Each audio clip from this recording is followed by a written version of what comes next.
Bienvenue chers abonnés et fidèles de la chaîne YouTube Alerte Info France. Nous vous retrouvons aujourd'hui pour analyser une nouvelle évolution dans la situation sécuritaire à l'est de la République démocratique du Congo. Alors que des informations faisaient état de retrait du groupe AFC/M23, ce dernier apporte désormais des clarifications sur les mouvements observés sur le terrain. Le groupe armé AFC/M23, actif dans l'est de la République démocratique du Congo, a récemment pris la parole pour expliquer les mouvements de ses combattants observés ces derniers jours. Son porte-parole, Lawrence Kanyuka, a indiqué que ces mouvements ne doivent pas être interprétés comme un retrait stratégique ou une perte de position. Selon lui, il s'agit plutôt d'une rotation normale des troupes, une pratique courante dans les opérations militaires. Dans un message publié sur le réseau social X, il a précisé que ces activités relèvent d'une réorganisation tactique visant à optimiser les capacités opérationnelles du mouvement. Cette déclaration intervient après plusieurs informations relayées par des médias congolais évoquant un retrait du M23 de certaines de ses positions dans le Nord Kivu.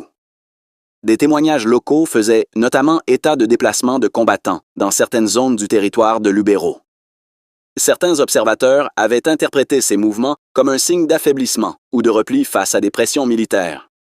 Cependant, le M23 insiste sur le fait que ces déplacements s'inscrivent dans une stratégie maîtrisée et planifiée. Le groupe affirme par ailleurs rester engagé dans les initiatives de paix en cours, notamment celles liées au processus de Doha. Il met en avant son intention de respecter les mesures de confiance prévues dans ce cadre diplomatique. Le porte-parole a également souligné l'engagement du mouvement à assurer la protection des populations civiles dans les zones sous son contrôle. Il a déclaré que le groupe restait prêt à répondre à toute menace pouvant compromettre la sécurité des civils. Du côté des autorités congolaises, aucune réaction officielle immédiate n'a été enregistrée concernant ces nouvelles déclarations. Ce silence alimente les incertitudes et laisse place à diverses interprétations de la situation sur le terrain. Parallèlement, la question du rôle des acteurs régionaux et internationaux continue de susciter des débats.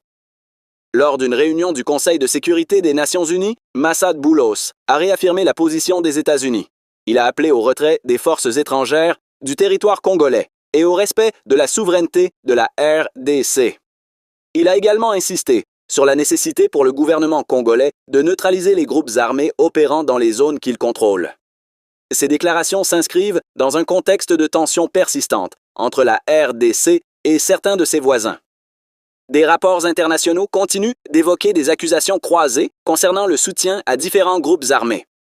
Dans ce climat, les perspectives de paix restent fragiles, malgré les efforts diplomatiques engagés. Les accords récents et les initiatives internationales témoignent néanmoins d'une volonté de désescalade. Cependant, la situation humanitaire demeure préoccupante, avec des millions de personnes affectées par des années de conflits. Enfin, l'évolution des opérations sur le terrain sera déterminante pour l'avenir de la stabilité dans la région. En conclusion, les explications fournies par le M23 mettent en lumière la complexité de la situation dans l'est de la RDC. Entre repositionnement stratégique, processus de paix et tensions régionales, les enjeux restent multiples et imbriqués. La suite dépendra largement de la capacité des acteurs à maintenir le dialogue et à respecter leurs engagements. Merci chers abonnés de Alerte Info France pour votre fidélité. Restez connectés et ne manquez surtout pas nos prochaines analyses et informations en continu.